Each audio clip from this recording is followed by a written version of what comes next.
सादिक भाई, आज क्या प्रोग्राम था, कुछ डिटेल बताएंगे? क्या नौयत थी, कौन कौन लोग आए, कितने लोग आए और क्या मकसद से रखा गया था? आज जो प्रोग्राम रखा गया था, ये प्रोग्राम का मकसद मज़दूरों को जोड़ना था। और जोड़ने का मकसद भी है कि पावरलूम मज़दूरों को कोई भी नेता, कोई भी लीडर, कोई कोई काम करने को तैयार नहीं है। लोग समझते हैं कि पावरलूम मज़दूरों की तादाद नहीं है, बुनकर की तादाद। बुनकर कौन? बुनकर पावरलूम मज़दूर है ना। और जो अपना हुकूमत है, हुकूमत सिर्फ वो समझती है कि भाई जो पावरलूम बुनकर है, मालक है, बस यही है सब। बल्कि हमारे पावरलूम मज़दूरों के बारे में कोई भी रहनुमाई करने को तैयार नहीं। चाहे यहाँ आमदार हो, चाहे खासदार हो, चाहे हमारे पावरलूम मालक हो, वो भी हमारे लिए फैसिलिटी गवर्नमेंट हुकूमत से कोई मांगनी करने के लिए कोई भी तैयार नहीं। ये बिना के ऊपर पावरलूम मज़दूरों को जोड़ा गया था कि हम पावरलूम मज़दूर हैं, हमको भी हुकूमत की तरफ से सब्सिडी फैसिलिटी हमको भी मिलना चाहिए जिस तरह पावरलूम मालक को मिलती है। हमारा यही मकसद है कि अब मकसद के पीछे ये है कि भाई कोई भी इंसान हो, किसी न किसी कभी कोई ना कोई नेता रहता है, लीडर रहता है, किसी को तो पकड़ना पड़ता है काम कराने के लिए। ये बिना के ऊपर आज धोलिया में पावरलूम मज़दूरों ने अपना इरशाद भाई को बुलाया था और उनके सामने अपने जो काम है, जो फैसिलिटी है, उसके ताल्लुक से बात रखे हुए मज़दूरों को भी पावरलूम बुनकर जितने भी है उनको जिस तरह अपना बांधकाम मिस्त्री को फैसिलिटी मिलती है, उनकी बहुत सारी सब्सिडी है, कम से कम 30 फैसिलिटी है उसके ऊपर, वैसे ही फैसिलिटी पावरलूम मज़दूरों को मिलना चाहिए।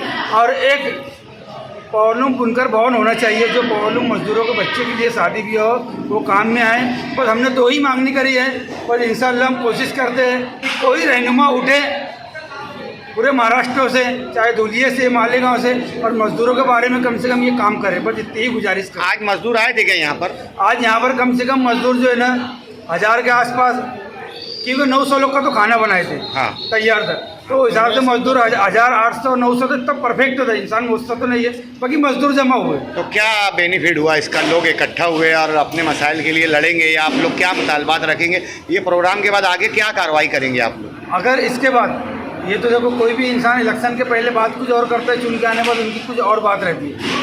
अगर नहीं आए तो फिर कोशिश करें, बाकी कोशिश हमको हिम्मत हारना नहीं है। हाँ। हमेशा अपने जो संगठन है जोड़ना है और लोगों के साथ में काम करना है और कोशिश करना है।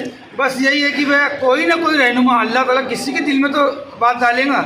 और भी जैसे मज़दूरों की बात करते तो वैसे ही हम आज नहीं तो कल ये हम लेकर ये कोशिश करेंगे और कोशिश करते ही रहेंगे इंशाअल्लाह। क्या नाम है आपकी यूनियन का? हमारी यूनियन है खानदेश राइबर पावरलूम मजदूर यूनियन, और मैं उसका सदर हूँ सादिक अंसारी। हाँ। और मेरे साथ में यूनियन की जो सभासद, हाँ। जो मेम्बरान है, सब मेरे साथ में है। ऐसा इससे पहले क्या काम किया आप लोग मजदूरों के लिए? इससे पहले हम लोग अभी चालू में 4 साल से लगातार आमदार, खासदार, नेता, पालक मंत्री, उप मुख्यमंत्री सबको लेटर दिए और सबको ऊपर हमने मजदूरी का तो नहीं मांगनी करे, क्योंकि ये तो पुराना विषय है। हाँ। ये हम बैठ के भी कर सकते हैं, 4 लोग को बैठा के मसला हल कर सकते हैं। हम यहाँ गवर्नमेंट की फैसिलिटी के ताल्लुक से अभी जो लगातार मांगनी करें। बाकी इसके पहले मजदूरों का जहन और यूनियन का जहन एक रहता था कि चलो भाई अब लोग जमा हुए तो मजदूरी की बात करेंगे। तो इस वक्त हमने नयापन डाले कि हमको मजदूरी का तो हम कब भी कर सकते हैं, बाकी हमको हुकूमत से फैसिलिटी, गवर्नमेंट फैसिलिटी चाहिए जो मजदूर के बच्चों का एजुकेशन और भी फैसिलिटी जो हमारा मुस्तकबिल बन सके। मजदूर का बच्चा हमेशा मजदूरी करे, ये सोच को हमको हटाना है। यहाँ के लीडरान से और हुकूमत से आप क्या मुतालबा डिमांड करना चाहेंगे मजदूरों के लिए? हम यही कि जो बांधकाम, जिस तरह बांधकाम मिस्त्री को फैसिलिटी है, एजुकेशन की फैसिलिटी है, दवा खाने की फैसिलिटी है, और उसके अंदर बच्चे अगर कंप्यूटर सीखते हैं उसकी फैसिलिटी मिलती है, उसी तरह फैसिलिटी हमारे बच्चों को भी होना चाहिए। हम भी चाहते हैं कि हमारे बच्चे अच्छे से अच्छे इंजीनियर, डॉक्टर और सर्विस वाले बने। आज इतनी बड़ी तादाद में आपके प्रोग्राम में लोग आए तो उनके लिए कुछ शुक्रिया अदा करना चाहेंगे आप? पूरी दुनिया के मजदूर आए, इतने अहम लीडरान भी आए और मुकादम हजरात भी बड़ी तादाद में मौजूद थे। कोई इज़ार? बिल्कुल, मालेगांव से आए हुए जितने ही मेहमान हैं उनका तहे दिल से शुक्रिया अदा करते हैं, ताकि इतनी दूर से चल के हमारी जो मीटिंग थी उसके अंदर लोग शामिल हुए। और यहाँ के जो मजदूर है उनका भी हम तहे दिल से शुक्रिया अदा करते हैं कि इतनी तादाद के अंदर यहाँ पर शामिल हुए और मजदूर होने का उन्होंने सबूत दिया कि भाई हम पावरलूम मजदूर यूनियन के साथ में हैं और हमारे साथ में इंशाल्लाह वो आगे भी रहेंगे। पावरलूम मजदूर यूनियन जिंदाबाद, जिंदाबाद, जिंदाबाद, जिंदाबाद, इनकलाब जिंदाबाद, इनकलाब जिंदाबाद। बहुत वर्कर हो, किसी हर संगठन कोई भी हो, उसको एक नेता जो है, एक नेता ऐसा रहता है कि जो बहुत हमदर्द रहता है, और वो नेता की तलाश तो 90 साल तो हो गए अभी, 90 जगह बुजुर्ग 90 साल, हमको इस तरीके से अभी तक तो कोई मिला नहीं है। लेकिन हम कोशिश हमेशा रखना चाहिए इंसान में, और हम अपनी कोशिश कर रहे हैं। अब हम उम्मीद लगाए हैं आज की इसके अंदर कि हम जो संगठन के लोग हैं, जितने भी कामगार लोग हैं, यंत्रमा कामगार, इनको बांधकाम की तर्ज के ऊपर ये फैसिलिटी, और मैं ये कर रहा हूँ कि हमारे यहाँ पर खास तौर से मालेगांव शहर के लोग भी आए हैं, अशफाक भाई है, ये है, वो भी साइबर यूनियन चलाते हैं, ये है आपके ऐसा जागीरदार साहब भी ये चीज़ को समझ रहे होंगे कि हम फिर बता रहे कि दिल से हम बोल रहे हैं। आपने देखे कि जिस तरह ये संगठन है, मैं भिवंडी के अंदर भी 100, 200, 500 लोगों को वहाँ भी मैं सर्टिफिकेट दिला कर देने वाला हूँ। अभी फीडर लोग का तो मेरा चालू है, यहाँ पर फीडर मालेगांव के 500 लोग आप देखेंगे, वो भी असंगठित थे, लेकिन लाना और कोशिश करना ईमानदारी से थी, यही सबसे बड़ी बुनियाद होती है काम की। और ये दिल से अगर हम कर लिए ना तो हर इंसान सक्सेस होगा, क्योंकि तुम्हारी जेब से भी पैसा जाने वाला ना उनकी जेब से जाने वाला। सरकार खुद अपना करेगी, आज गाड़ी बहने बाद लाखों रुपये खर्चा करेगी, हमारा तो बहुत कम बजट है, सिर्फ महामंडल बनाओ और उनको जो बेनिफिट देते वो हमको दो, बस एक छोटी सी डिमांड है। वो डिमांड के अंदर तो बहुत सारी चीज़ें लिखी है, जैसे शादी के लिए पैसा है, बच्चों के एजुकेशन के लिए देना, वही देखकर हम भी सोच रहे हैं कि भाई जाने तो कम से कम तो भी हमारा जो डिमांड है वो आखिरी डिमांड जो है वो छोटे के दर्जे भी क्यों ना हो, लेकिन बांधकाम कामगारों के तहत हमको भी ये सहूलत मिलना चाहिए, हमको भी रजिस्ट्रेशन में लेना चाहिए, ये महामंडल में हमको भी लेना चाहिए, और ये महामंडल बनना चाहिए और संगठित का जिसमें यंत्रमाग कामगार भी हो। मैं आप लोगों सबकी तरफ से ज़्यादा ना बोलते हुए, क्योंकि टॉपिक ऐसा है कि कुछ पीरियड ऐसा चल रहा है कि अब आगे असेंबली भी आ गई है, सभी ये चीज़ें हैं, और अभी बहुत सारा काम आचार संहिता की वजह से रुक जाने वाला है, और फिर से एक नया प्रवाह शुरू होने वाला है। इस नया प्रवाह के अंदर आप लोग नई जो हमारी खुद की आज तक के इनको देखते हुए 90 साल के लोग काम अगर कर रहे कि इनको देखते हुए आने वाली पीढ़ी आपकी खराब ना हो, आप उनको एजुकेशन मिले, ये चीज़ को आपको रखना होगा। नहीं तो फिर आप भी फिर वहाँ पर कुर्सी में बैठेंगे, कुर्सी सत्कार कर रहे हैं, ये सबसे बड़ी बात है, क्योंकि हर इंसान का एक बुजुर्ग होने के बाद में उनका सत्कार किया जा रहा। हमने भी जब किए थे यूनिवर्सिटी की जाने से मैंने जब किया था, तो 70 बरस का इंसान जब नीचे अब उतरा है तो उसके आंखों के अंदर जो हमेशा के आंसू थे, आज मैं एक भोले बाबा करके यहाँ पर थे, उनकी आंखों में भी आंसू निकल रहे थे।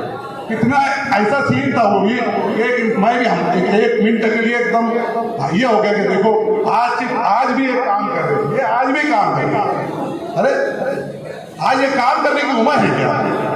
तो कम से कम आने वाली पीढ़ी के लिए ये चीज़ें ना हो, इसलिए आज से आपको संगठित होना पड़ेगा और आपको काम करना पड़ेगा।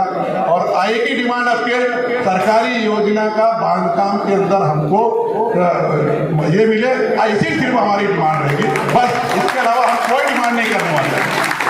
और हम चाहेंगे कि जल्दी से जल्दी, और आचार संहिता लग जाएंगे, कोई काम होने वाला नहीं है, फिर हमारे 2 महीने तक इलेक्शन में चला जाएगा। इलेक्शन के बाद में मैं समझता हूँ कि जो नुमाइंदगी कर रहे हैं उनसे आपने ये वादा ले लेना चाहिए कि मैं कम से कम आने के बाद में 3 महीने के अंदर ये महामंडल के अंदर लाखों सवाल हो गए, लेकिन ये मजदूरों का सवाल जो 90 बरस से भी चल रहा है, आज़ादी के बाद से भी चल रहा है, ये हल करने का मैं ये लेता हूँ, अहद करता हूँ।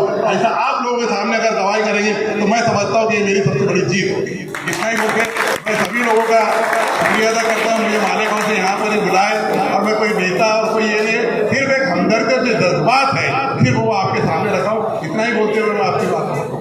मजदूरों का इस्तेकबाल इरशाद भाई जागीरदार इनकी जानिब से किया जा रहा है, एक फूल भी सब लोगों को दे दो। इरशाद भाई के हाथों एक फूल भी दे दिया जाएगा तमाम सीनियर पावरलूम मजदूरों को। इरशाद भाई जागीरदार इनके हाथों से पावरलूम के 70-80 साल पावरलूम मजदूर जो आज भी पावरलूम पर मजदूरी कर रहे हैं, उनका इस्तेकबाल किया जा रहा है। दोस्तों, इन बुजुर्गों के लिए एक मरतबा तालियां बजा दीजिए। इरशाद भाई का तो इनका इस्तेकबाल किया जा रहा है। पास हो गया तो इसी तरीके के एक जलसे में एक शख्स तकरीर कर रहा था, और उसको जब इस चीज़ का एहसास हुआ कि अब मेरी तकरीर लंबी हो गई है, तो उसने आवाम से कहा कि सामईन से मैं माजरत चाहता हूँ कि दरअसल मेरे पास घड़ी नहीं थी, इसलिए मुझे वक्त का अंदाज़ा नहीं हो सका। पब्लिक में से एक शख्स से उठा, बोले घड़ी नहीं थी, पीछे कैलेंडर तो लटक रहा था। दोस्तों, आपके जज्बात की मैं मुकम्मल कदर करता हूँ। मैं चाहता हूँ कि सादिक भाई जो आज की यूनियन के सदर में, कि इससे पहले कि शेख अतीक सर अपनी खास और अहम बातें आप लोगों के सामने पेश करें, मैं चाहता हूँ कि सादिक भाई अपने जज्बात का इजहार करेंगे कि इस तुंद स्याही को पिघलने की खबर दे।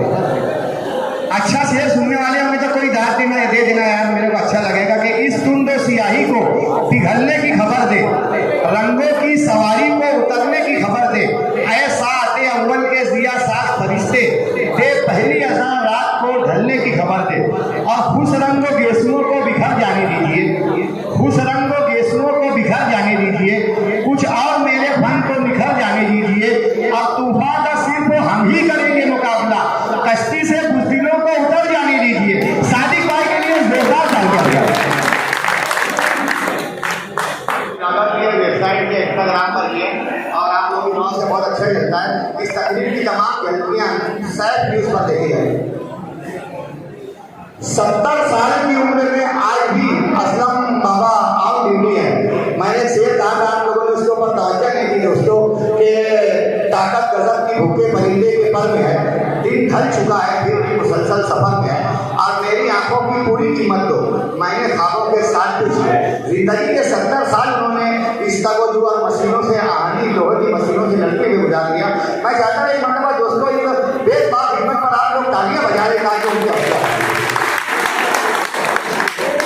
मालेगांव शहर से आए हुए शेख अतीक सर, जो इससे पहले ना सिर्फ मालेगांव, धुलिया, नांदेड़, परभनी, नासिक, कुर्ला जैसे शहरों में भी असंगठित मजदूरों की रहनुमाई करते हैं कि नए अनोखे मोड़ बदलने वाला मैं, नए अनोखे मोड़ बदलने वाला मैं, चली डगर पे कभी न चलने वाला मैं, तुम क्या जानो अजब अजब इन बातों को, आग कहीं हो यहाँ हूँ जलने वाला मैं अतीक सर को आप लोग बहुत अच्छी तरीके से जानते हैं, लेकिन मेरे बहुत बेस्ट फ्रेंड है कि अतीक सर खुद भी सीनियर कॉलेज में जेटी में थे, उनकी वाइफ, उनकी जो एहलिया है वो भी जेटी हाई स्कूल में टीचर है, इनकी एक बच्ची जर्मनी में है, एक बच्ची कोयत में दी हुई है, अच्छा खासा कारोबार है, अच्छी खासी इज्जत है, अच्छी खासी सैलरी है, मगर मजदूरों के हक में हमेशा बेचैन रहते हैं। हम लोगों को सुबह शाम परेशान करते हैं कि ये काम करना है, वहाँ जाना है, वहाँ जाना है। इससे पहले मालेगांव शहर और धुलिया और यवला के लोगों के मजदूरों को, कारागिरों को और मुकादम लोगों को इन्होंने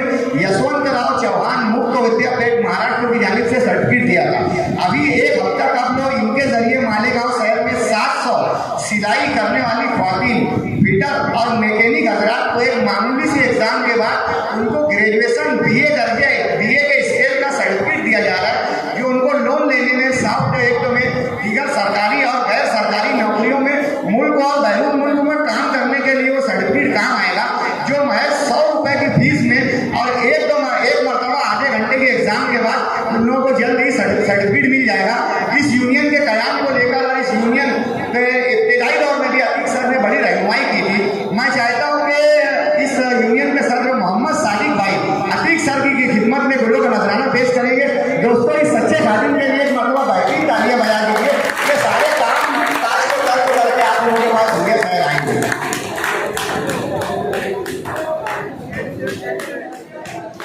हमारे यूनियन साइदर यूनियन के जो सदर हैं, इन्होंने कहा है कि मालेगांव के साइदर और वापर आजाद को भी जो सर्टिफिकेट मिला है वो अतीक सर की कोशिशों से ही मिला है।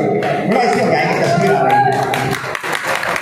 और आप आगे आ जाओ प्लीज, सलीम भाई फिटर मालेगांव जाएगा।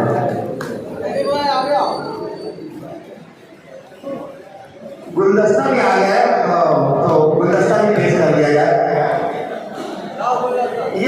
जब तक हमारा हक मिलने वाला नहीं है, हमें बोलना पड़ेगा, चाहे कोई भी स्टेज हो। मजदूरों का कोई लीडर नहीं होता है, वही लीडर होता है जो काम करके देता है, वही लीडर कहलाएगा, है ना।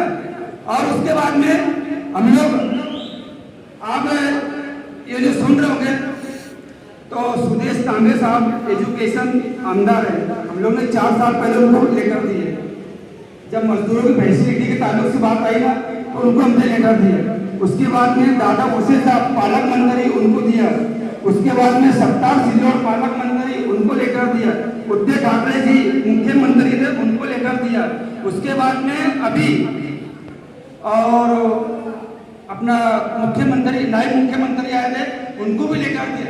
जब उनको लेकर देने की बात आई, हमको जब संदेशा मिला तो मैं इरशाद भाई ने हमको बुलाना करे थे, तो मैं इनको जवाब दिया, हमारा इरशाद भाई हम फोटो खिंचाने के लिए नहीं जाएंगे, खाटा फोटो खिंचा के तो बोले फिर मतलब हमको हमारी दिल की आवाज़, हमारे मजदूरों की आवाज़ रखने के लिए हमें 5 वक्तों का टाइम चाहिए स्टेज के ऊपर। तो बोले मैं आपको दूंगा 5 मिनट, उन्होंने दिया मुझे। फिलहाल मैं बात कर ही रहा था, आधी बात हुई थी। अब वो मुख्यमंत्री है, कितने ही बोलो, वो आए तो फिर वो पूरा प्रोग्राम अल्टी पल्टी हो जाता है ना। तो ऐसा ही आप लोग की जो सोच होगी कि भाई यूनियन सिर्फ अपनी जगह बैठे रहती है, तो और आवाम की जो सोच है वो सोचते हैं भाई यूनियन जमा होते तो मजदूरी की ही बात करें। वो सोचते हैं भाई इसके बारे में बात होती है, बोनस के बारे में बात करेंगे, बाकी हमको अपना मुस्तकबिल के बारे में कब सोचेंगे हम?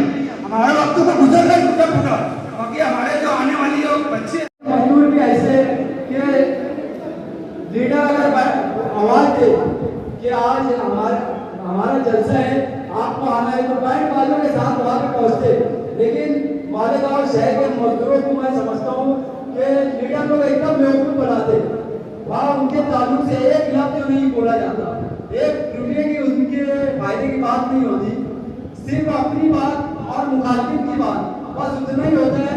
और पब्लिक वाहवाही में खुशियाँ मनाती है, तालियां बजाती है, जबकि पब्लिक को सवाल करना चाहिए कि हमारे ताल्लुक से आप क्या करने वाले हो, हमारे बच्चों में मुस्तकबिल के लिए आप क्या करने वाले हो, आगे स्कूल कॉलेज कई किस तरीके से आप बनवाओगे।